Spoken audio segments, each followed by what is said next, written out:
नमस्कार, आप देख रहे हैं बंसल न्यूज। मैं हूं आपके साथ प्रेरणा मिश्रा। सीधा रुक कर लेते हैं बंसल न्यूज के खास कार्यक्रम की ओर। हमारे बिलासपुर, बढ़त बिलासपुर।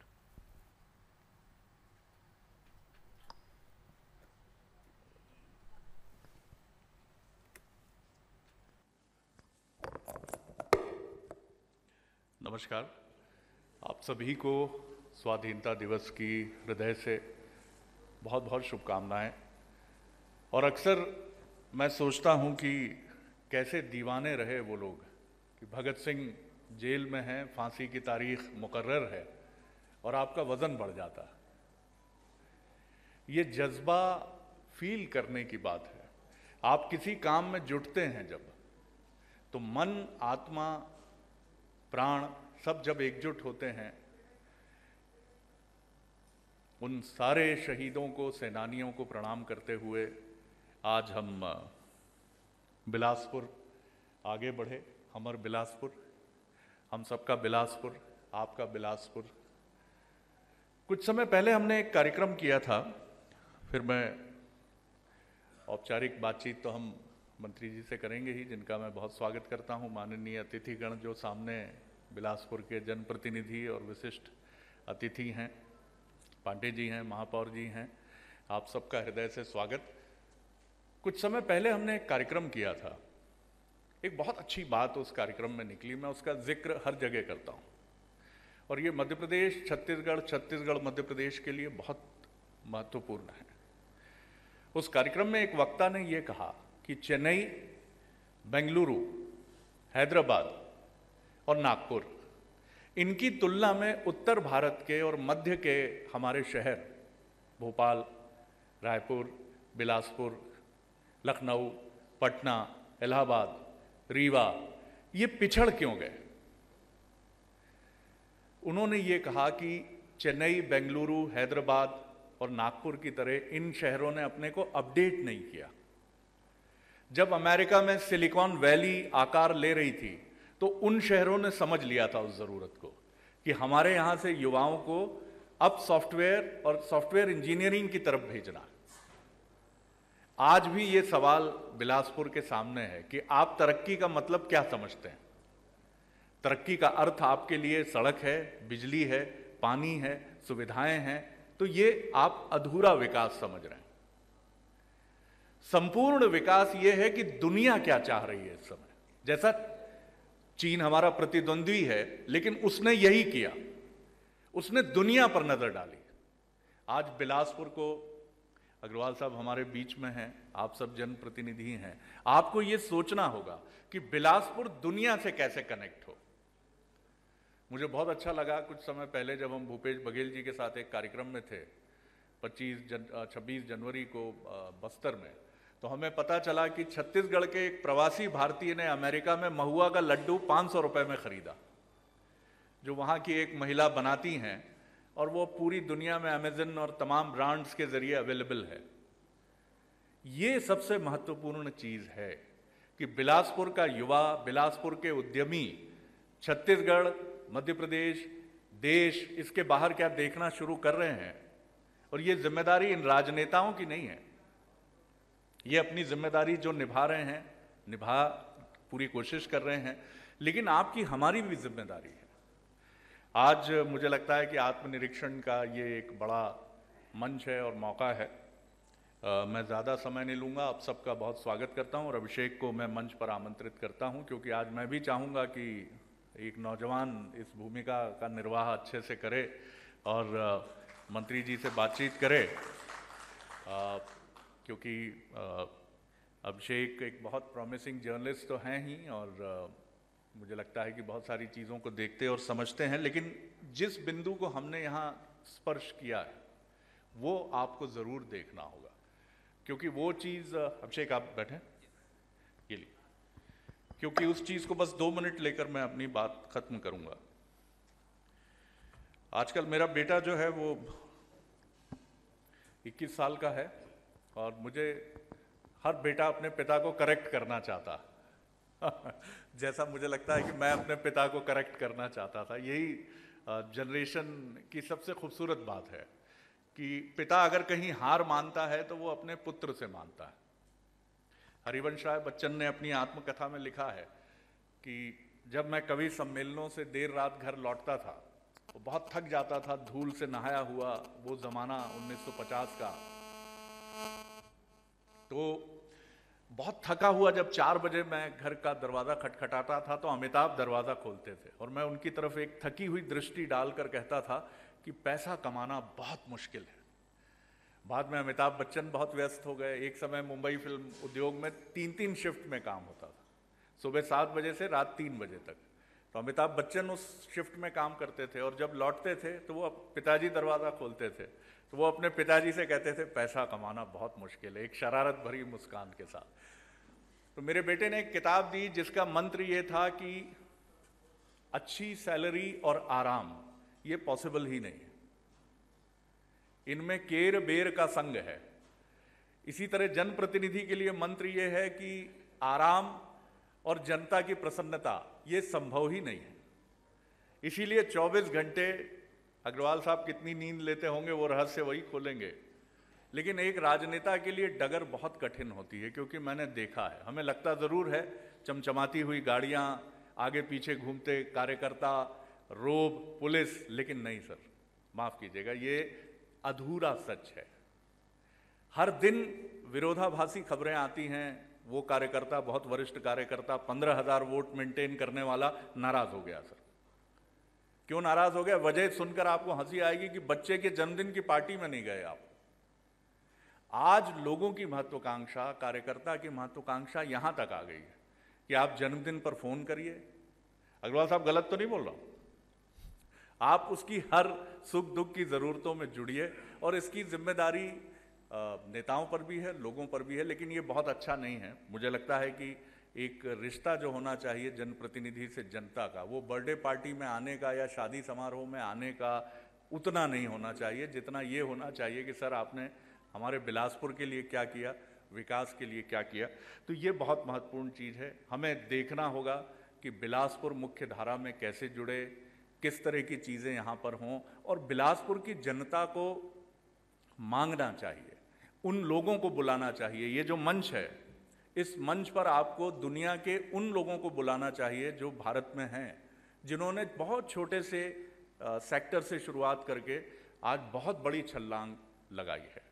मैं मंच सौंपता हूं अभिषेक को कि वो, और मैं भी सुनना चाहूँगा कि हमारे अग्रवाल साहब के पास क्या प्रभारी मंत्री होने के नाते बिलासपुर के लिए क्या दृष्टि और क्या सोच है।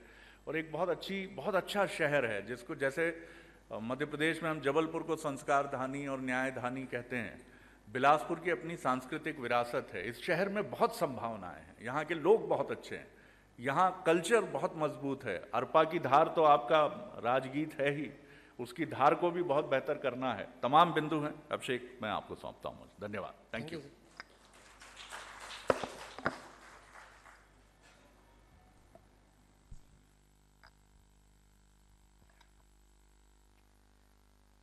पहले तो मैं माननीय मुख्य अतिथि जयसिंह अग्रवाल जी का स्वागत करता हूं मंच पर, सम्मानित मंच पर। जोरदार तालियों से चाहूँगा कि मैं इस बातचीत को शुरू करें। सर ने अभी कहा कि माननीय अतिथि का एनर्जी का राज क्या है, ऊर्जा का राज क्या है। तो सर, सबसे अहम बात यह है कि हमारे जो मुख्य अतिथि हैं ऊर्जा नगरी से ही आते हैं, तो ऊर्जा उनको कहाँ से मिलती है किसी से छुपी नहीं है। ऊर्जा नगरी से आते हैं, इसलिए ऊर्जा की कोई कमी नहीं है और भरपूर ऊर्जा है और सभी को ऊर्जा बांटते भी चलते हैं। हम औपचारिक बातचीत की शुरुआत करते हैं। सर, नया प्रभार का ज़िला है आपका बिलासपुर, बहुत सारी चुनौतियां भी आपके सामने हैं, संभालते ही आपको इस बात का एहसास हो गया होगा। जब आपने संभाला इस प्रभार को, क्या आपके जहन में चल रहा था, क्या आपके दिमाग में है एक नक्शा सा कि किन कामों को मुझे प्रायोरिटी पर रखना है जो कि लोगों को जल्दी राहत दे सके?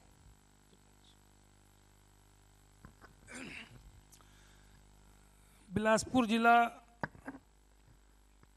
पहले हम लोग एक ही ज़िले में थे। जब कोरबा, जांजगीर, मुंगेली, अभी जो नया पिंडरा ज़िला बना, ये सब का एक ज़िला बिलासपुर हुआ करता था और हमारा मुख्यालय तो बिलासपुर था ही। तो इसलिए अपरिचित तो कोई चीज़ नहीं है। लेकिन अभी जब प्रभार मुझे इस ज़िले का सौंपा गया, माननीय मुख्यमंत्री जी ने बहुत ही विश्वास मुझ पे प्रकट किया। और पहले आपको मालूम है कि दंतेवाड़ा, बीजापुर, सुकमा ज़िले की जवाबदारी दी गई थी, वहाँ भी उसको बखूबी निभाया। वहाँ जो काम स्कूल बंद हो गए थे उनको चालू कराए, बहुत से ऐसी शिक्षा चिकित्सा की व्यवस्था दुरुस्त किए, रोड पुल पुलिया वहाँ का डेवलपमेंट करने में हम लोगों ने काफ़ी काम करने की कोशिश की और किया भी। उसके साथ साथ फिर आपका नया ज़िला जो गोरेला, पेंड्रा, मरवाई बना, उसका प्रभार दिया गया। वहाँ भी जो ज़िले का, नए ज़िले का जो विकास करने में काफ़ी 10 वर्ष लगते हैं, उन कामों को हमने बहुत अल्प समय में माननीय मुख्यमंत्री जी के आशीर्वाद से पूरा किया। अभी बिलासपुर ज़िले की जवाबदारी प्रभारी मंत्री के रूप में, पालक मंत्री के रूप में मुझे दी गई है। तो मेरा ये प्रयास होगा कि बिलासपुर में जैसे बिजली, पानी, सड़क, चिकित्सा और शिक्षा, इस क्षेत्र में ज़्यादा से ज़्यादा बेहतर काम हो। स्मार्ट सिटी जो काम शुरू नहीं हुए थे, आपको मालूम है कि स्मार्ट सिटी का भी काम भी तेज़ी से शुरू हो चुका है, दोनों तरफ रोड बनाई जा रही है। इसके साथ साथ आपकी जो अरपा नदी है उसमें हमेशा पानी की बहाव रहे, इस दिशा में भी हमारी सरकार, माननीय मुख्यमंत्री जी उसका प्रयास कर रहे हैं। हमारे आपके सिंचाई मंत्री जी भी लगे हुए हैं और इसके साथ साथ सरकार लगी हुई है। इसके साथ अरपा नदी में शहर का गंदा पानी न जाए, उसके लिए अलग से व्यवस्था की जा रही है। रोड का निर्माण चल रहा है, अभी बारिश की वजह से थोड़ा बाधित है और जल्दी ही वो शुरू होगा।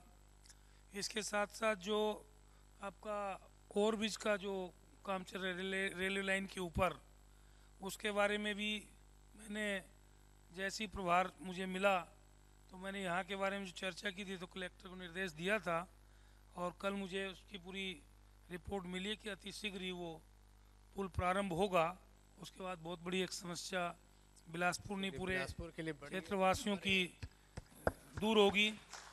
इसके साथ साथ बिलासपुर में और क्या क्या संभावनाएं, हम लोग अभी आज ही हमारी चर्चा हुई हमारे साथियों से, पर्यटन मंडल के अध्यक्ष अटल श्रीवास्तव जी, विधायक जी पांडे जी, महापौर जी, जिला अध्यक्ष जी और जिला पंचायत अध्यक्ष जी प्रमोद नायक जी, सभी हम लोग बैठे थे। अभी चर्चा हुई कि अतिशीघ्र ही हम लोग एक बैठक करेंगे और सभी हमारे जितने वरिष्ठ कांग्रेस के साथी हैं, जो पहले पदों में रहे हैं, वर्तमान में पद में हैं, सबके साथ बैठ के और ये समीक्षा करेंगे कि बिलासपुर के बारे में क्या क्या काम पहले जरूरी है, उस दिशा में काम किया जाएगा, ताकि जो सरकार की सोच है कि बिलासपुर, जैसा कि आपने कहा कि जबलपुर को संस्कार और न्यायधानी मानते थे, उसी प्रकार बिलासपुर तो संस्कारधानी है ही और साथ में न्यायधानी भी है।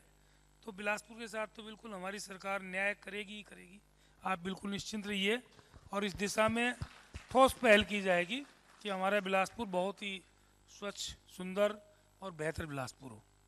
बिल्कुल सर, उम्मीद लोगों को बढ़ी भी है और आपसे बड़ी उम्मीद भी है लोगों को। अरपा की आपने बात की यहाँ पर, अरपा किसी ज़माने में मुझे याद है बचपन में लोगों के घरों तक अरपा का पानी पहुँच जाता था, इतना पानी इसमें हुआ करता था। बीच में कई सारी दिक्कतें हैं, उससे आप भी वाकिफ़ हैं क्या दिक्कतें आई।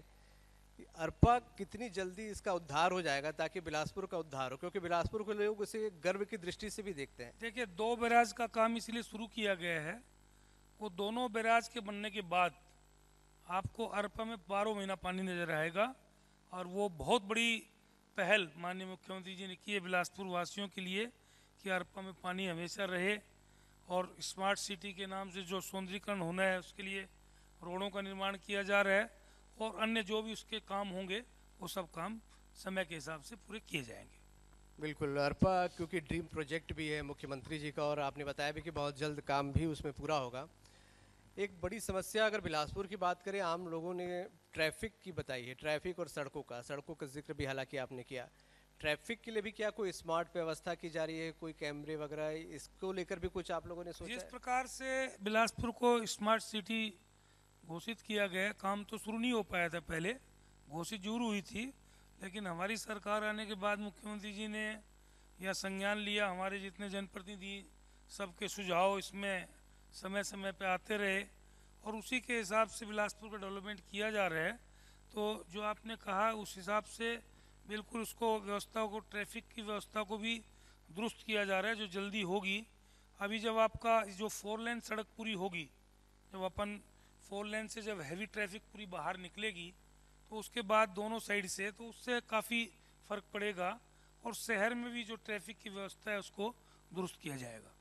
बिल्कुल स्मार्ट व्यवस्थाएं कैमरे वगैरह के जरिए हो रही सब है। लगाएंगे जी, ये भी होगा, बहुत अच्छी बात है। एयरपोर्ट का भी आपने जिक्र किया, एयरपोर्ट कनेक्टिविटी भी बढ़ाने के लिए क्या कोई और प्रयास होंगे, क्योंकि अभी कुछ शहरों के साथ ही है, हालांकि शुरुआती है। देखिए, वो तो जब जिस प्रकार से विधानसभा के अंदर माननीय मुख्यमंत्री जी ने जब 25 करोड़ रुपए की घोषणा की थी, तो उस प्रकार से जल्दी से राज्य सरकारें नहीं करती, वो तो केंद्र का मामला है एयरपोर्ट बनाना।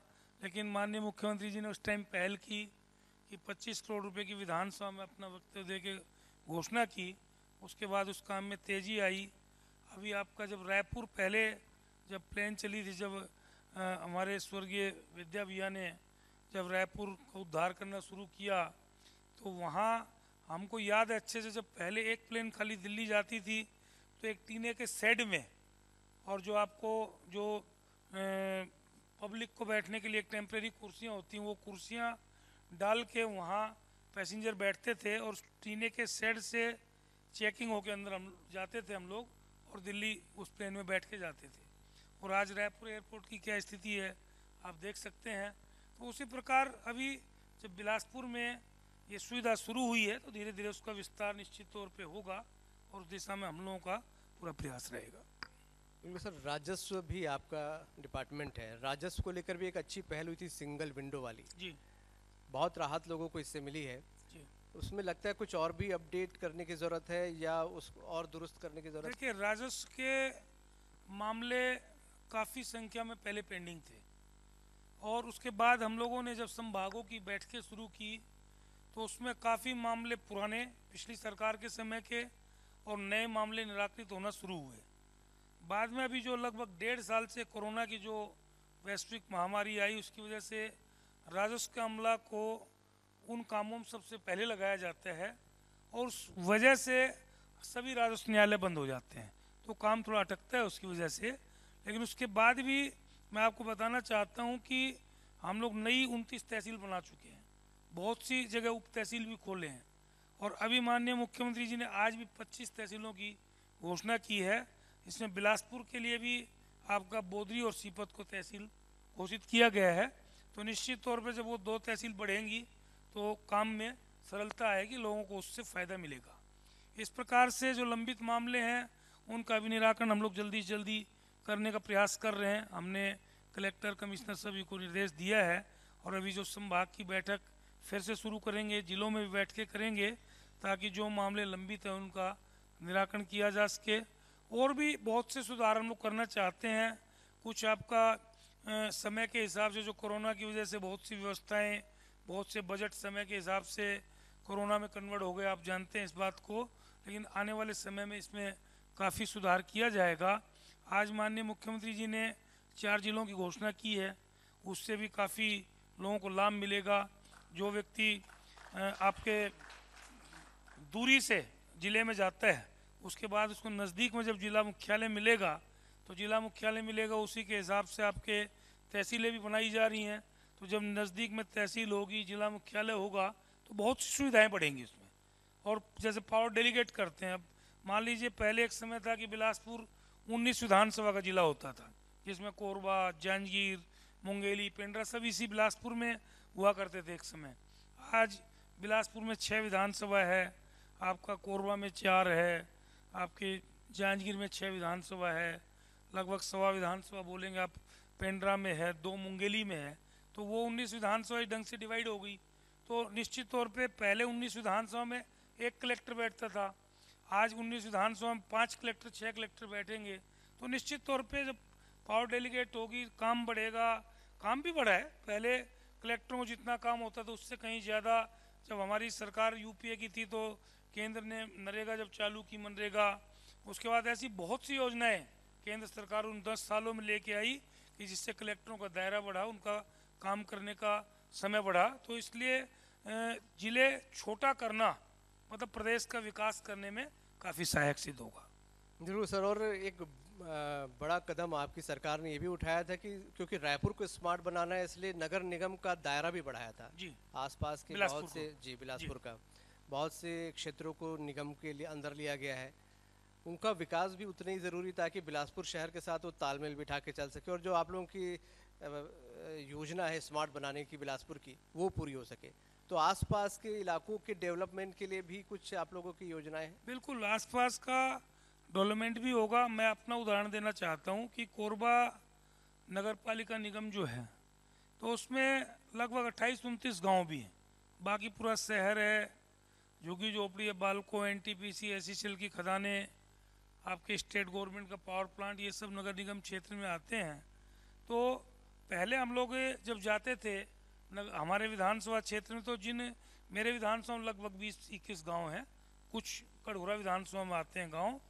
तो हम लोग जाते थे, वहाँ के ग्रामीण हमको बोलते थे कि भैया हमको पंचायत में शामिल करा दो। तो मैं पूछता था कि पंचायत में शामिल कराने से क्या होगा, तो बोलते थे पंचायत में रहेंगे तो हमको जो ग्रामीण पंचायत की सुविधाएं वो मिलेंगी। लेकिन आज उन्हीं गाँव में कभी आप कोरबा चलिए, मैं आपको ले कर चलूँगा, और वही गाँव के लोग बोलते हैं कि भैया हम बहुत अच्छा हुआ कि शहर में हम शामिल हैं और नगर पालिका निगम क्षेत्र में शामिल हैं, क्योंकि पूरे प्रदेश में सबसे पहले पेयजल की व्यवस्था हमने अपने नगर निगम क्षेत्र, जो मेरा विधानसभा क्षेत्र है, लगभग 50,000 नल के कनेक्शन वहाँ फ्री ऑफ कास्ट लगवाए। तो घर घर में जब नल कनेक्शन पहुँचे हैं तो लोगों को ये समझ में आया कि कितनी बड़ी सुविधा बढ़ी है। गांव-गांव में स्ट्रीट लाइट, गांव-गांव में डामरीकरण रोड। तो जब डेवलपमेंट गांव को हुआ तो वहाँ के ग्रामीणों को महसूस हुआ कि हम नगर निगम में हैं तो ज़्यादा बेहतर है। ठीक उसी प्रकार जो आपका आसपास के इलाके को बिलासपुर के नगर निगम में शामिल किया गया है, जब नगर निगम से सुविधाएं मिलेंगी और वहाँ का डेवलपमेंट होगा तो वहाँ के लोग इस बात को महसूस करेंगे कि हमको नगर निगम में जोड़ना सरकार का ऐतिहासिक और एक अच्छा कदम है।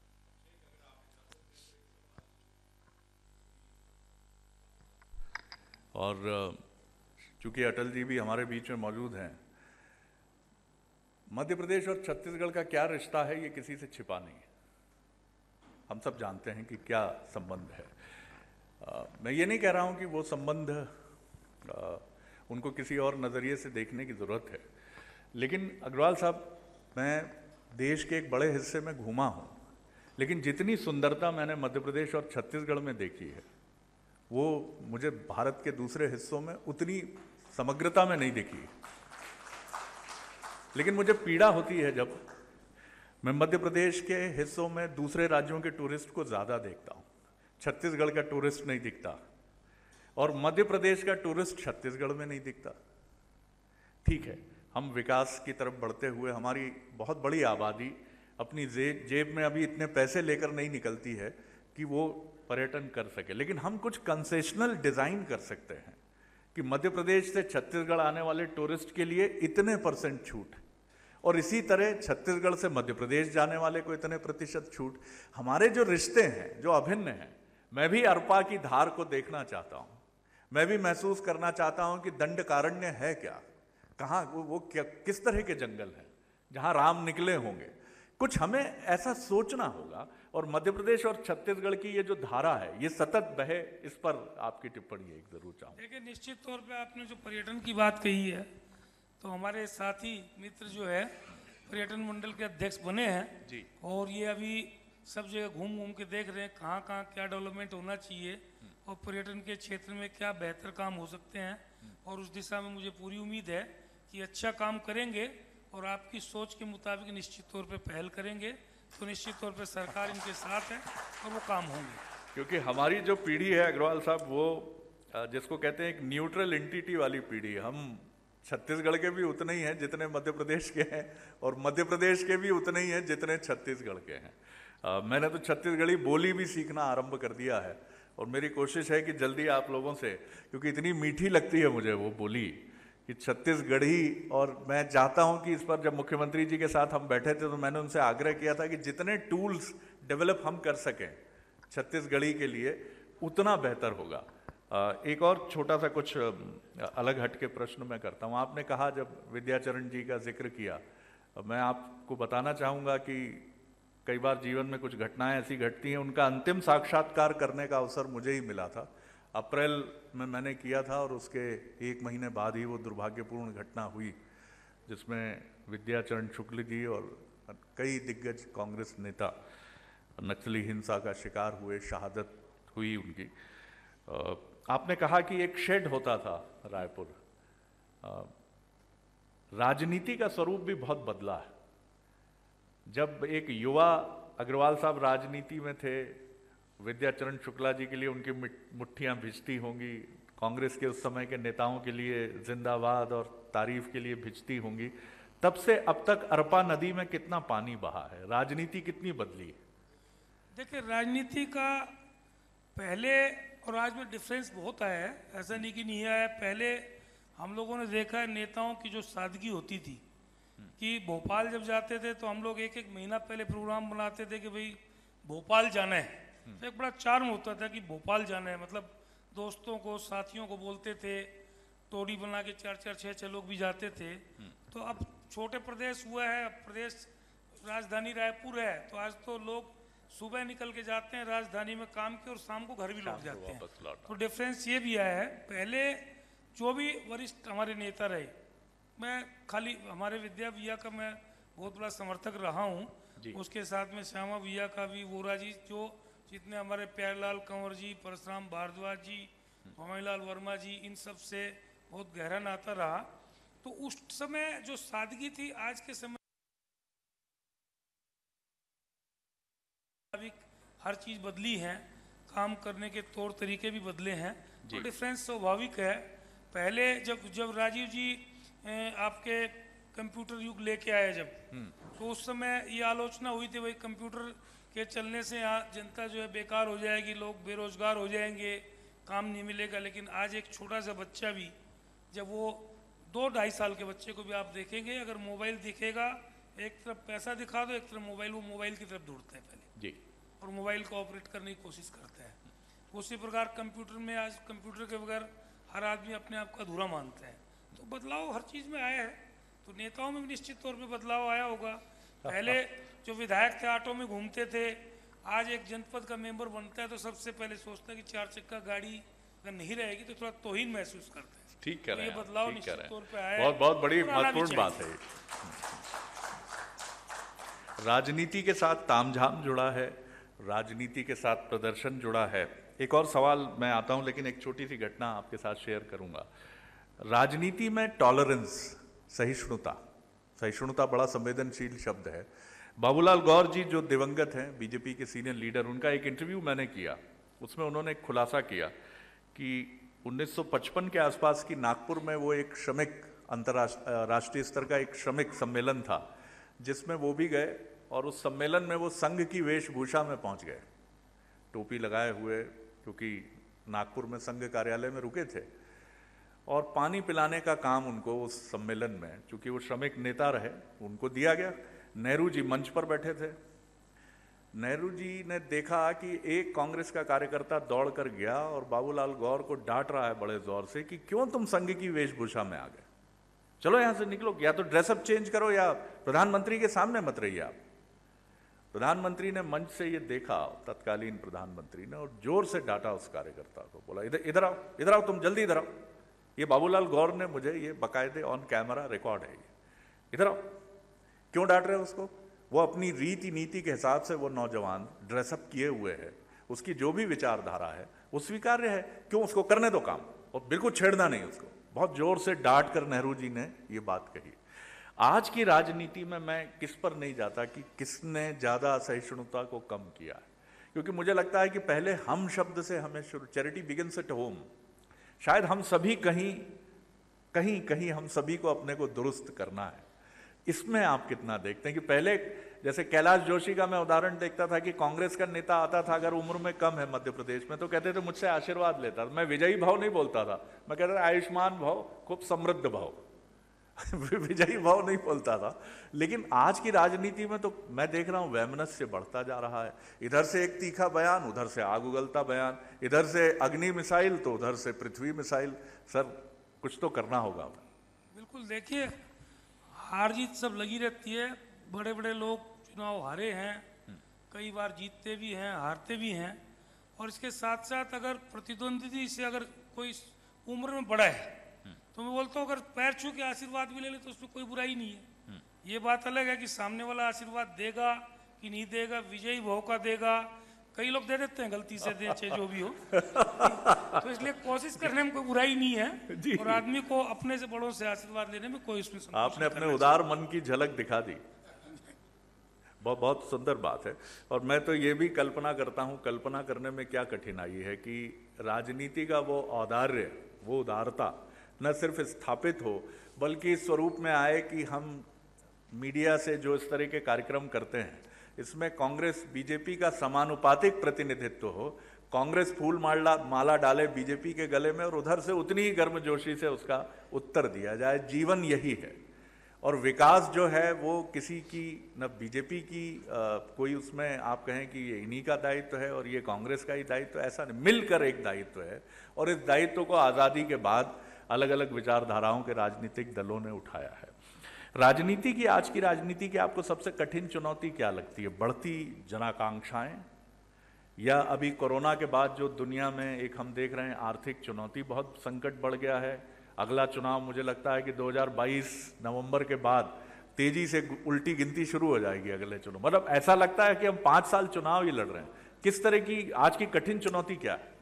देखिए, मैं अपना अनुभव बताना चाहता हूं कि जो भी चुनाव मैंने लड़े हैं और चुनाव जब जीता हूं तो जिस दिन चुनाव का रिजल्ट आया मैं उसके अगले दिन से इस चीज़ की सोच शुरू करता हूं कि आने वाले चुनाव के लिए हमको क्या करना है। मेरी ये व्यक्तिगत बात कर रहा हूँ। बढ़िया बात है। बहुत से लोग सोचते हैं हम 1 साल बचेगा जब करेंगे, बहुत से लोग सोचते हैं जब टिकट मिलेगी जब करेंगे। तो मेरा ऐसा मानना है कि मैं जब 2008 में जब मुझे टिकट मिली कोरबा विधानसभा से, तो नई विधानसभा बनी थी, तो उस समय भी हमारे प्रेजेंट विधायक कांग्रेस के थे बोध राम कंवर जी, जो 2003 में चुनाव जीते थे। तो उस समय भी हम अपनी तैयारी करते थे कि भाई हमको टिकट मिलेगी और हम चुनाव लड़ेंगे। एक थोड़ा दृढ़ निश्चय टाइप का किए हुए थे। तो ऐसी परिस्थिति निर्मित हुई कि नई विधानसभा का गठन हुआ, परिसीमन हुआ, तो नई विधानसभा हमको टिकट मिली। तो हम कोरबा से जीत गए और बोध राम जी कटघोरा जीत गए। हम दोनों विधायक बन गए। इसलिए राजनीति के क्षेत्र में आदमी को 24 घंटे अलर्ट रहना चाहिए। बहुत बढ़िया। कि कब कहाँ क्या कौन सा चुनाव लड़ना पड़ेगा इसका कोई निश्चित समय नहीं है। आदमी विधायक है, कभी सांसद लड़ना पड़ जाता है, कोई सांसद है उसको कोई विधायक लड़ना पड़ जाते हैं। यहाँ तक भी नौबत आती है कि आदमी विधायक है और उपचुनाव विधायक का चुनाव लड़ना पड़ जाता है। ये भी हमने देखा है। बहुत बढ़िया। जबकि नहीं होना चाहिए वो चीज, लेकिन वो भी हुआ है। ये चीज हमने देखा। हरियाणा में हमारे सुरजेवाला जी विधायक थे और एक उपचुनाव था, उस उपचुनाव में भी वो कैंडिडेट बन के चुनाव लड़ दिए। बिल्कुल ठीक। तो पार्टी ने लड़ाया होगा, निश्चित तौर पे कोई कारण होगा उसमें। तो इसलिए आदमी को हमेशा तैयार रहना चाहिए राजनीति के क्षेत्र में कि कब कहाँ कौन सा काम पड़ेगा, कब पार्टी के वरिष्ठ नेताओं का, पार्टी का कौन सा कब निर्देश आएगा, कहाँ जाना पड़ेगा, कौन सा काम करना पड़ेगा, उसको अलर्ट रहना चाहिए। एक और दिलचस्प सवाल है, एक छोटे से घटनाक्रम से मैं आपको सुनाता हूँ। चुनाव का समय था, मैं एक लोकसभा का चुनाव था और मैं मध्य प्रदेश के रीवा में लोकसभा के चुनाव के लिए था। राजनेताओं की चुनौती की बात है, देखिएगा, बहुत दिलचस्प वाकया है ये और एकदम अक्षरशः सत्य है। मुझे भोजन पर भी आमंत्रित किया था, जो एक पार्टी के सांसद के चुनाव लड़ने वाले प्रतिनिधि थे, बेचारे भूल गए। रात 12 बजे तो उनका समय मिला। स्थानीय जो हमारे संवाददाता थे वो मुझे ले गए, मैं भोपाल से वहाँ पहुँचा था। सब कुछ बात हुई आधे घंटे, फिर मैं भी सोच रहा था कि कहीं डाइनिंग टेबल की तरफ बढ़ना होगा, वो भूल गए कि भोजन के लिए बुलाया है। उन्होंने कहा ठीक है शरद जी, प्रणाम। अब मैंने अपने साथी की तरफ देखा, मैंने कहा मामला गड़बड़ है, 12:30 बजे कहीं खाना भी नहीं मिलने वाला है रीवा में। मैंने कहा आज तो हो गया। हम लोग अक्सर इस तरह की स्थितियों से गुजरना पड़ता है। तो मैंने कहा ठीक है साहब, लेकिन हमारे स्थानीय प्रतिनिधि को बड़ा अपमान लगा। उसे लगा कि सर आए हुए हैं, तो उसने कहा सर बघेली में, उसने कहा अपना भोजन के लिए बोले रहे। अरे बाप रे, बोले भोजन के लिए बोला था। वो अंदर गए तो पत्नी की थोड़ी तीखी वाणी मैंने सुनी। तो बोले कहां से अब 12:30 बजे भोजन फिर बनेगा क्या? तो मैं भी मेरे कानों में ये शब्द सुने तो मैंने कहा भागने में ही भलाई है। लेकिन मैं उठता इसके पहले उनकी पत्नी भी आई और वो भी आए, बोले नहीं नहीं नहीं अतिथि ऐसे नहीं जाएगा। तो मैंने बैगन की सब्जी और पराठे, मुझे आज भी याद है, 12:30 बजे कुकर की सीटी उस घर में गूंजी, पराठे बने। उस महिला ने जो दिन भर चाय बनाकर और भोजन बनाकर थकती हो चली जाती होगी, उसने ये व्यवस्था की। जो मिसेज अग्रवाल हैं सर, कभी उनका भी थोड़ा बहुत पारा तो चढ़ता ही होगा कि नहीं चढ़ता? ये बहुत बड़ा कंट्रीब्यूशन है उनका, प्रणाम है सर, तालियां होनी चाहिए उनके लिए। मैं आपको बता दूं जी कि वो शुद्ध गृहिणी है। पार्टी ने 2014 में, पहले हमारा कांग्रेस का कभी कोरबा में महापौर नहीं बनता था, पहली बार पार्टी के हमारे वरिष्ठ नेताओं का निर्देश हुआ कि तुम्हारी धर्मपत्नी महापौर का चुनाव लड़ेगी। जी ठीक है, हमने कहा कि भाई हमारी और भी महिलाएं हैं जो वर्षों से लगी हुई हैं। तो पार्टी के हमारे वरिष्ठ नेताओं को ये था कि हमको किसी भी सूरत में नगरीय निकाय चुनाव में चुनाव जीतना और कोरबा से महापौर बनना चाहिए करके, और तुम पीछे मत हटना। ठीक है, अब अगर ऐसा निर्देश है तो पीछे नहीं हटेंगे, चुनाव लड़े, चुनाव भी जीते। और आप यकीन करके मानिए कि जो मेरी सुबह 5:30 बजे के आसपास में उठता हूँ सुबह, तो सुबह उठ के फ्रेश होने के बाद सबसे पहले एक कप कॉफ़ी पीने की आदत है। तो वो जब खुद चुनाव लड़ रही थी सुबह, उसके बाद भी वो 5:30-6 बजे मेरे को बना के कॉफ़ी पिलाती थी। तो ये मैं कैसे कह सकता हूँ कि तो इसलिए वो नौबत कभी आई नहीं आज तक। सर कुछ छोटे छोटे से सवाल करके मैं फिर मंच सौंपूंगा अभिषेक को, वो भी कंक्लूड करेंगे। बहुत छोटे छोटे से सवाल हैं, वन लाइनर जिसको हम कहते हैं। राजनीति की सबसे बड़ी कमी क्या लगती है आपको? देखिए किस चीज में, मतलब सबसे बड़ी कमी समग्रता में जो आप देखते हो, जिसको आप व्यक्त कर सकते हो, ना व्यक्त करना चाहें तो कोई कठिनाई नहीं। देखिए मेरी बात सुनिए जी, राजनीति का दायरा बहुत बड़ा है, तो हम किस क्षेत्र की बात करें? भाई राजनीति, बहुत से लोग बोलते हैं कि भैया मैं राजनीति करके फंस गया। बहुत से लोग पहली बार टिकट मिली, विधायक बन के मंत्री बनने का अवसर मिल जाता है। आपने बड़ी दिलचस्प बात बताई, यानी कन्वर्सेशन में राजनेताओं के फंसने की बात भी होती है। 80 साल की उम्र निकल जाती है, उनको कुछ हासिल नहीं होता। ये भी सही है। राजनीति में अलग अलग क्षेत्र में अलग अलग तरीके हैं। अब हर आदमी के साथ अलग अलग घटनाएं घटती हैं, तो किस चीज के बारे में पूछना चाहते हैं बताएं तो मैं उसको बता पाऊंगा।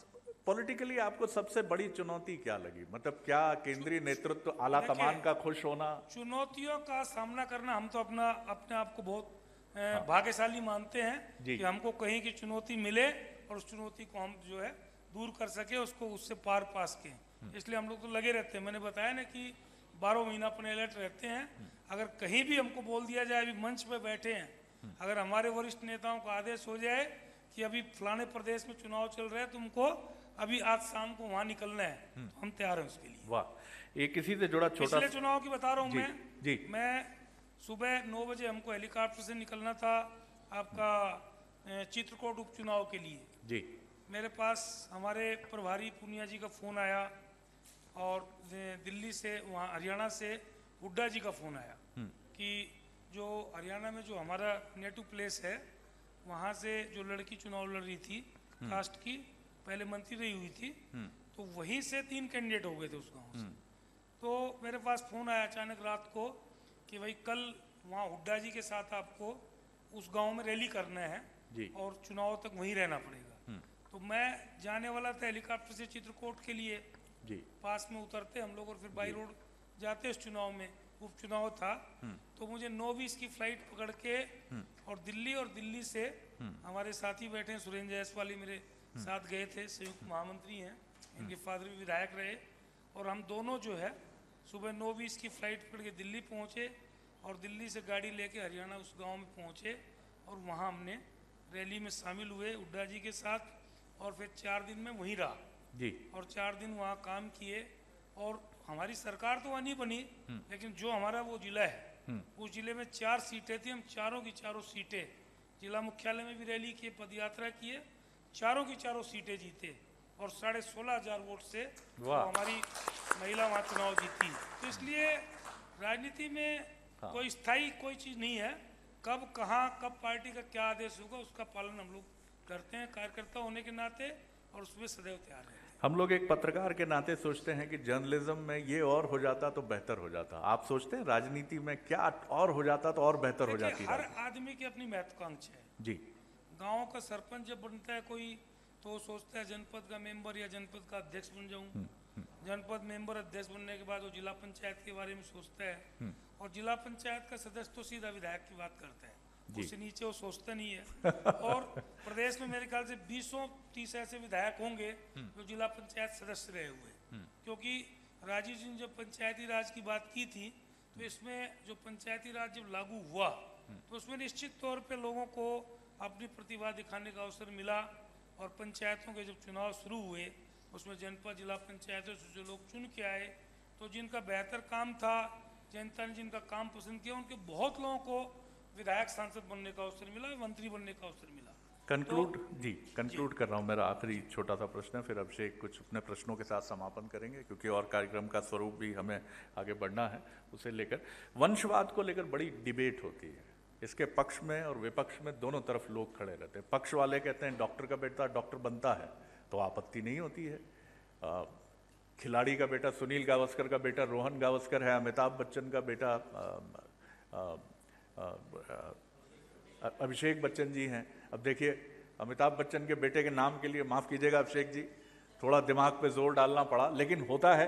अमिताभ बच्चन का बेटा बनने के लिए सफल होना कोई ज़रूरी नहीं है। रोहन गावस्कर सुनील गावस्कर नहीं हो पाए, अर्जुन तेंदुलकर सचिन तेंदुलकर हो कोई ज़रूरी नहीं है। तो ये पक्ष में दलील है, लेकिन कार्यकर्ता ये कहते हैं कि ज़िंदगी भर जाजम दरी हम बिछाएं और अंत में लाल कालीन बिछ जाता है साहब के सुपुत्र के लिए या सुपुत्री के लिए, और हम पीछे रह जाते हैं। इस पर आपकी क्या राय है? देखिए, राजनीति के क्षेत्र में सिर्फ एक सिंगल पद नहीं है।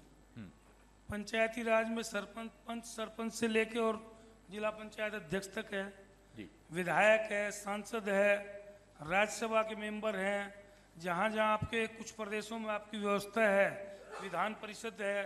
तो इस प्रकार से जिसकी तकदीर में जो लिखा है वो होता है। प्रयास सब करते हैं। एक आदमी, मैंने ऐसे भी लोग देखे हैं जो कई बार चुनाव लड़ते हैं, सफल नहीं हो पाते। कई लोग ऐसे जो पहली बार चुनाव लड़े और सीधा सफल हो गए, मंत्री भी बन जाते हैं। तो इसलिए इसमें कोई बुराई नहीं। अगर मंत्री, विधायक या सांसद का बेटा बेटी अगर विधायक सांसद का चुनाव लड़ते हैं तो उसमें कोई वंशवाद की बात नहीं है। और वंशवाद की जो बात करते हैं, चाहे कोई भी पार्टी हो, जो बात करने वाले हैं, अब किसी का वंश नहीं होगा तो मैं उसकी बात नहीं करूंगा।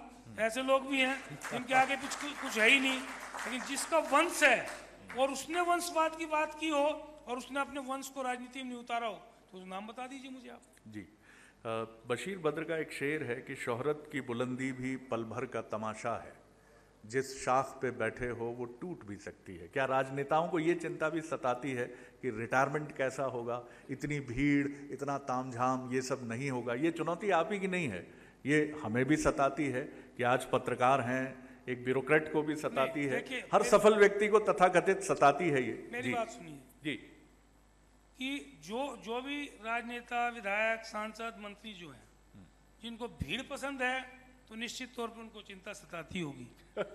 और जिसको भीड़ पसंद नहीं, पसंद का मतलब ये नहीं कि भीड़ क्यों आई, मतलब आदमी आए, अपना काम कराए और जाए, हम तो उस चीज को पसंद करते हैं। हमारी वो आदत नहीं है कि यहाँ मिले तुम एक काम करो परसों वहाँ मिलना, फिर मिले तो बोले रायपुर मिलना, फिर रायपुर मिले तो बोले नहीं मैं बिलासपुर। बहुत अच्छी बात है सर, मुझे लगता है ताली होनी चाहिए। हम आदमी, कोई भी आदमी काम लेके आता है तो हमारा प्रयास होना चाहिए कि हम उसको डिस्पोजल वहीं कर दें जी। लेकिन जब काफी बल्क में, काफी संख्या में जब आवेदन आते हैं तो वहाँ एक बार संभव नहीं है कि उनका निराकरण किया जा सके, उसको फिर लिस्टिंग करके दूसरे ढंग से निपटाया जा सकता है। हम लोगों ने, जब मुझे गोरिल्ला पेंड्रा मरवाई का प्रभारी मंत्री बनाया गया तो जब उस जिले का मैंने दौरा किया तो पहली बार जब मैं गया तो वहाँ बहुत स्वागत सत्कार हुआ, हजारों की संख्या में लोग मिले, काफ़ी अच्छे अच्छे कार्यक्रम हुए, क्योंकि वहाँ चुनाव भी था, आगे उपचुनाव भी होना था, वो भी एक कारण था। और जो भी कारण होंगे, मतलब काफ़ी स्वागत सत्कार हुआ, हजारों की संख्या में लोग मिले, कई जगह हम लोग गए, अलग अलग कार्यक्रमों में गए। तो हमने अपनी एक 5 आदमी की टीम पहले भेजी थी वहाँ। जैसे मुझे प्रभारी मंत्री बनाया तो मैंने 5 लोगों को वहाँ भेजा, मतलब जाके थोड़ा देखो जिले में क्या क्या कमी है, क्या हो रहा है, क्या नहीं हो रहा है, क्या करना चाहिए। फिर हमारे 1-2 साथी और गए वहाँ यही सब देखने के लिए। तो जब मैं गया जिस दिन पहली बार 3 जुलाई 2020 में पहली बार जब गया, जून में मुझे प्रभारी मंत्री बनाया था आपका 20-22 जून के आसपास, तो जब वहाँ गया तो हम लोगों ने महसूस किया कि ये ज़िला नया बना है, हमारी सरकार ने बनाया, मुख्यमंत्री भूपेश बघेल जी ने, लेकिन इस ज़िले का महत्व, इस क्षेत्र का जो मरवाई है, बहुत बड़ा महत्व हम लोग मानते थे कि ये ज़िला बहुत महत्वपूर्ण बना है और यहाँ तो बहुत डेवलपमेंट हुआ होगा। लेकिन जब वहाँ सड़कों में घूमे तो सड़कों का बुरा हाल, गांव-गांव में गए, वहाँ लोग बोल रहे हैं, शिकायत कर रहे हैं कि भैया यहाँ तो काम ही नहीं हुए। कोई राशन कार्ड के लिए भटक रहा है, कोई वृद्धा पेंशन के लिए भटक रहा है, कोई निराश्रित पेंशन के लिए भटक रहा है, कोई वन अधिकार पट्टा के लिए भटक रहा है। तो हमने वही महसूस किया कि एक कार्यक्रम यहाँ चालू किया जाए।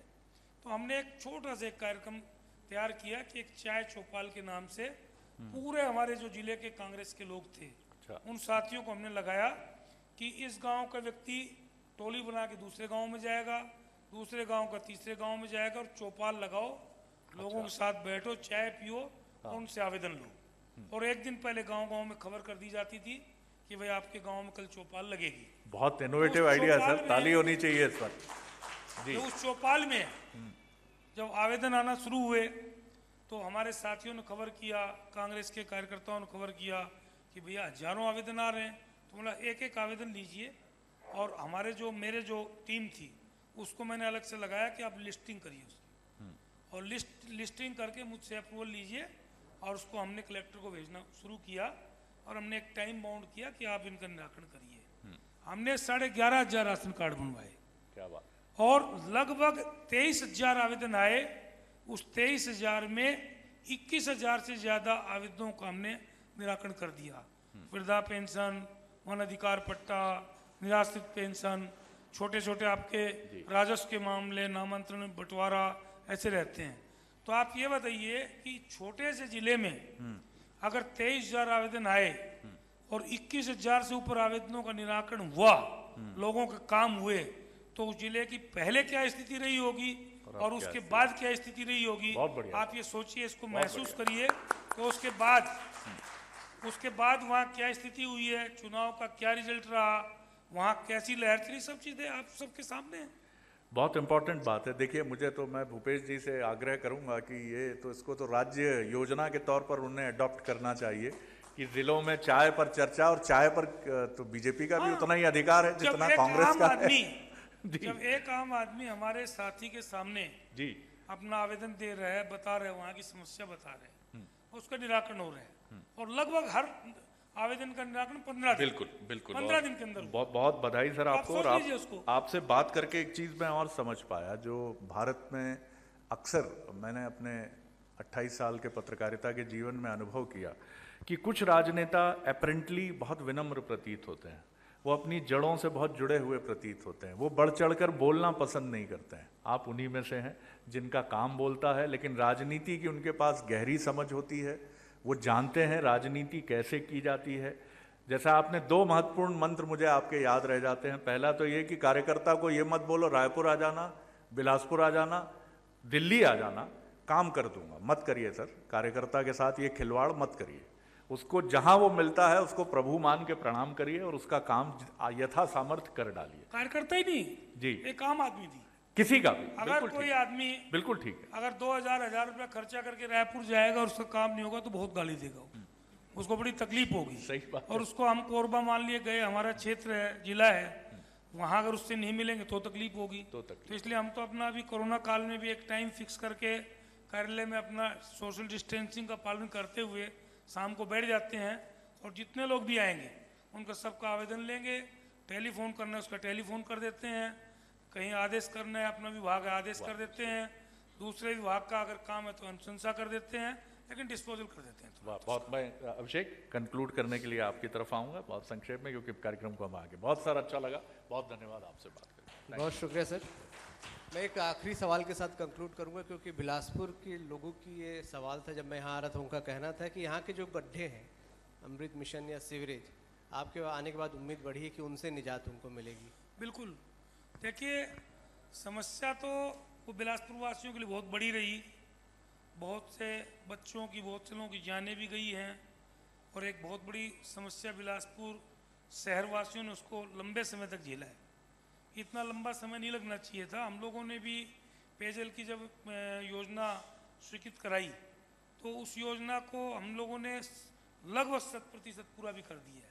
और मेरे ख्याल से उस पेयजल की स्कीम के कारण कोरबा शहर में कोई ऐसी कोई जनहानि भी नहीं हुई और किसी प्रकार से ऐसी समस्या लोगों के साथ नहीं गई। कहीं कहीं जहाँ रोड काटना पड़ता था, लेकिन उसको साथ साथ हम लोग रोड को ठीक भी करा देते थे। ये सीवरेज है, निश्चित तौर पे सीवरेज का अगर काम किसी शहर में होगा थोड़ा तकलीफ तो रहेगी, लेकिन बिलासपुर में कुछ ज़्यादा तकलीफ रही। और मुझे ऐसा लगता है कि जो योजना, जो सीवरेज का जो प्लान बना, तो वो थोड़ा ओल्ड डिजाइन में चले गए। अगर उसी को आपका जो नई टेक्नोलॉजी के साथ अगर करते, जबकि कोई अच्छी कंपनी को दिया गया था काम, अगर नई टेक्नोलॉजी के साथ करते तो शायद इतनी समस्या नहीं आती। तो जो प्लानिंग जो भी हुई, उस प्लानिंग में कुछ कमियां रही होंगी, लेकिन उसमें बहुत सी जगह वो समस्या का समाधान हो चुका है। और जो बाकी है उसको हम लोग जब अभी आने वाले समय में यहाँ जिला कलेक्ट्रेट में जब बैठक लेंगे, समीक्षा बैठक, तो उस पर निश्चित तौर पे ध्यान दिया जाएगा कि बिलासपुर शहर के विकास के बारे में, सीवरेज के बारे में, और जल्दी से जल्दी उस सीवरेज की समस्या से बिलासपुर शहरवासियों को निजात मिले, इस दिशा में निश्चित तौर पे काम किया जाएगा। बहुत शुक्रिया सर हमारे साथ मंच साझा करने के लिए। और बिलासपुर की जनता भी सुन रही होगी, समझ रही होगी क्या उम्मीदें हैं उनकी, क्या उम्मीदें जल्द पूरी होने वाली हैं। बहुत अच्छा लगा आपसे बात करके। बहुत व्यस्त समय आपका, मैं ज़्यादा आपको रोकूंगा नहीं। हमारा कार्यक्रम जो आगे है उसे हम बढ़ाते हैं। मैं मंच पर शरद सर को बुलाना चाहूँगा और हमारे विशिष्ट अतिथियों को भी आमंत्रित करूँगा। शैलेश पांडे सर को मंच पर आ जाएं, अटल श्रीवास्तव जी भी मंच पर आ जाएं। आप यहीं रखिए बैठे।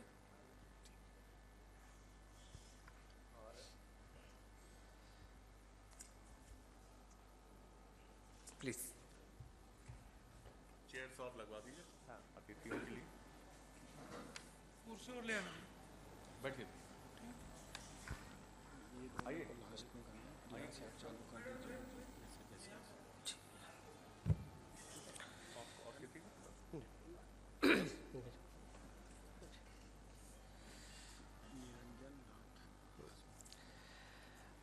मैं चाहूँगा सबसे पहले हमारे अतिथियों का स्वागत करें। हमारी एक परंपरा रही है कि हम बुके से नहीं बुक से स्वागत करते हैं, तो हम माननीय अतिथियों के लिए बुक हम लेकर आए हैं, जिससे चाहेंगे कि उनका स्वागत करें। कृपया मंच पर बुक लेकर आएं।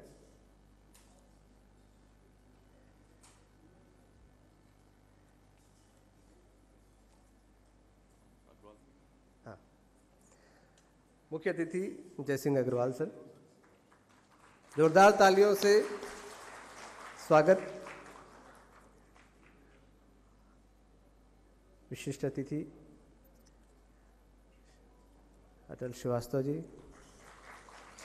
और ये हमारे विशिष्ट अतिथि विधायक महोदय शैलेश पांडे जी। मैं चाहूँगा कि महापौर भी मंच पर आए सर, प्लीज़।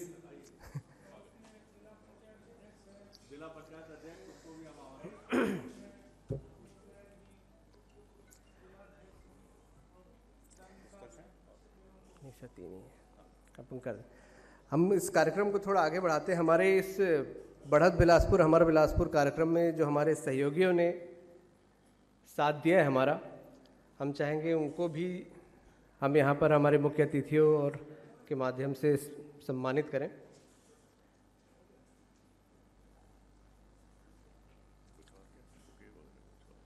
कुछ मोमेंटोज बाद अभी देते सब ठीक है। मैं चाहूँगा कि मैं हमारे जो सहयोगी हैं, पार्टनर्स हैं, उनका नाम लूँगा और उनको भी हम हमारे मुख्य अतिथि के माध्यम से सम्मानित करें। Bilaspur smart city mister Ajay Tripathi CEO, मैं चाहूँगा आप लोग मंच पर आते जाएं और हम उनका सम्मान करें प्लीज़।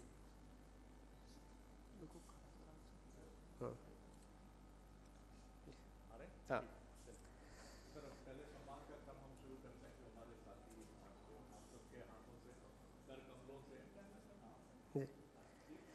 आईजी साहब से भी मैं चाहूँगा मंच पर आएं प्लीज़।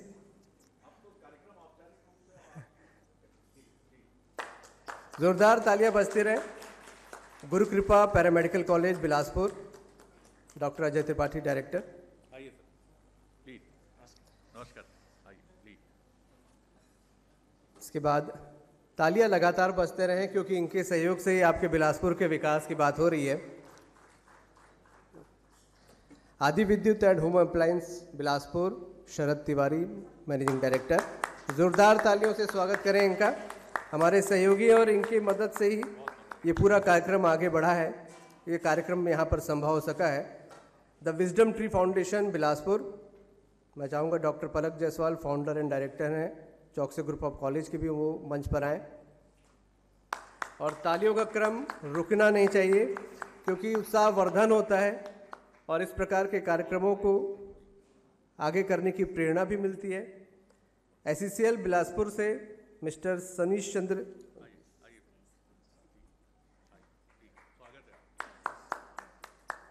तालियां लगातार बजती रहें। एसईसीएल बिलासपुर मिस्टर सनीश चंद्र। इफ्को से मिस्टर एस के चौहान स्टेट चीफ मैनेजर। तालियां लगातार बजती रहे। मैं चाहूँगा कि हमारे मेहमानों के लिए तालियां लगातार बजती रहें, उत्साहवर्धन होता रहे। JK group of institute doctor Irshad Khan, कृपया मंच पर आ जाएं। JK group of institute doctor Irshad Khan. BDA group mister Brijesh Sahu MD हैं, कृपया मंच पर आ जाएं आप भी।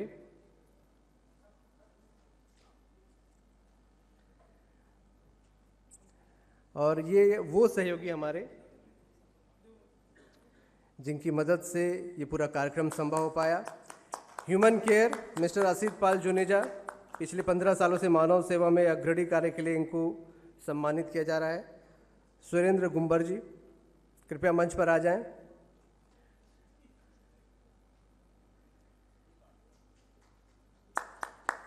तालियां लगातार बजती रहें। महामाया आईटीआई, इसके बाद मिस्टर शत्रुघ्न साहू डायरेक्टर, परमजीत सिंह, कृपया मंच पर आ जाएं। और ये कार्यक्रम जो है हमारे इन सहयोगियों की वजह से यहाँ पर संभव हो पाया है। बिलासपुर की हमने जो बात की है, इनकी वजह से ये संभव हो पाया है। इसके बाद Shri Siddhi Vinayak test tube baby Bilaspur, doctor Priya Mishra and doctor Shirish Mishra, कृपया मंच पर आ जाएं। Shri Siddhi Vinayak test tube baby Bilaspur. इसके बाद प्रमोद नायक जी को मंच पर आमंत्रित करूंगा, जिला सहकारी बैंक आ गए हैं। अच्छा, प्रमोद नायक जी का भी बड़ा सहयोग रहा है। Mister A Vijayanand, assistant professor Kalinga university Raipur, excellence in teaching award. तालियां लगातार बजते रहे हमारे सहयोगियों के लिए। मिस्टर, कृपया हमारे सम्माननीय अतिथि मंच पर आ जाएं। जी आइए आइए जवाल साहब, अशोक जी आइए आइए सर, आप दोनों का स्वागत है, आइए। मंच पर जितना अतिथियों की संख्या बढ़ेगी, हमारा मंच सम्मानित होगा। इसके बाद डॉक्टर अंजू मेश्राम जी हैं, assistant professor Kalinga university Raipur, excellence research award. Mister Abhishek Pandey, assistant professor Kalinga university Raipur, best young faculty award, कृपया आप भी मंच पर आ जाएं। तालियां लगातार बजते रहे हमारे सहयोगियों के लिए। आपकी तालियां उत्साह बढ़ाती हैं इनका।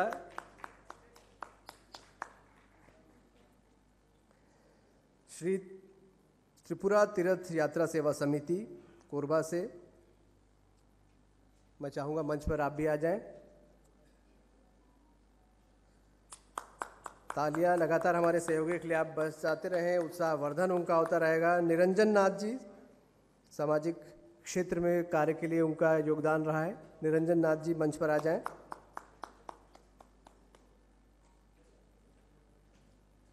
आसमा बिल्डकॉन, कृपया आप भी मंच पर आ जाएं और हमारे अतिथियों से आप सम्मान लें। तो तालियां लगातार बजते रहे हमारे सहयोगियों के लिए। इसके बाद doctor CV Raman university Bilaspur, mister Gaurav Shukla, मैं चाहूँगा आप भी मंच पर आ जाएं। Doctor CV Raman university Bilaspur.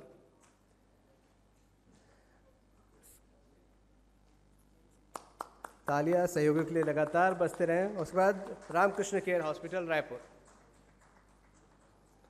बहुत शुक्रिया सर, आप सभी यहाँ पर मौजूद रहे और इस कार्यक्रम को सफल बनाने में आप लोगों ने योगदान दिया। मैं चाहूँगा 2 मिनट हमारे विधायक जी भी कुछ अगर बोलें यहाँ पर।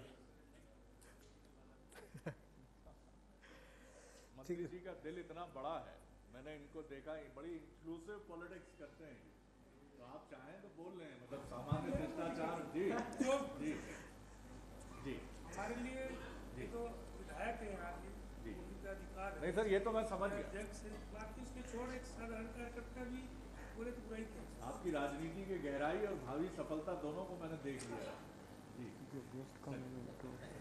तो मैं चाहूँगा सर एक मंच पर रुकें, हमारे अतिथियों के लिए मोमेंटोज भी है।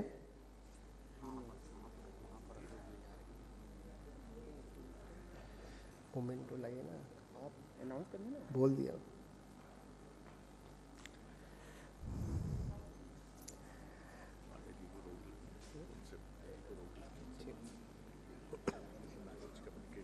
ठीक, हमारे मुख्य अतिथि महोदय के लिए मोमेंटो सर।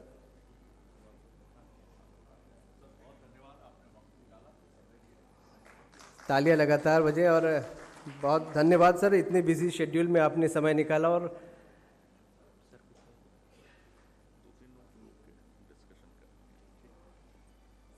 हमारे विशिष्ट अतिथि अटल श्रीवास्तव जी, बहुत शुक्रिया सर। हमारे सभी अतिथियों का मंच पर मौजूद जो हैं, जो इस हॉल में मौजूद हैं, सभी का शुक्रिया अदा करना चाहूँगा। हमारे विशिष्ट अतिथि विधायक शैलेश पांडे जी के लिए बहुत धन्यवाद सर, मैं आप सभी का करना चाहूँगा कि आप इतने बिजी समय से आप लोगों ने यहाँ मौजूदगी दिखाई। ठीक है, ठीक जी,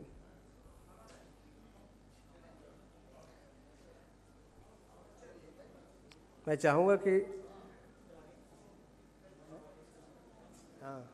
मैं चाहूँगा हमारे जो सहयोगी हैं जिनको अभी सम्मानित किया गया वो यहाँ पर रुकें, उनके साथ अभी चर्चा बाकी है।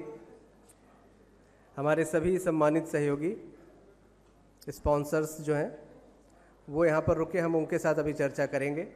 हमारे मुख्य अतिथि बहुत बिजी शेड्यूल में है, वो इस वक्त उनके कई कार्यक्रम हैं, उनको कोरबा भी पहुँचना है वापस, इसलिए वो रवानगी चाह रहे हैं, पर आप लोग यहाँ पर रहें।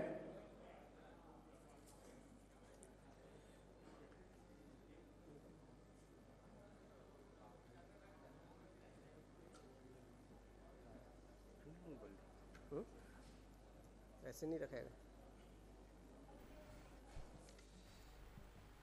सामाजिक विकास और बिलासपुर की संभावनाओं को उजागर करते हुए बंसल न्यूज ने इस कार्यक्रम का आयोजन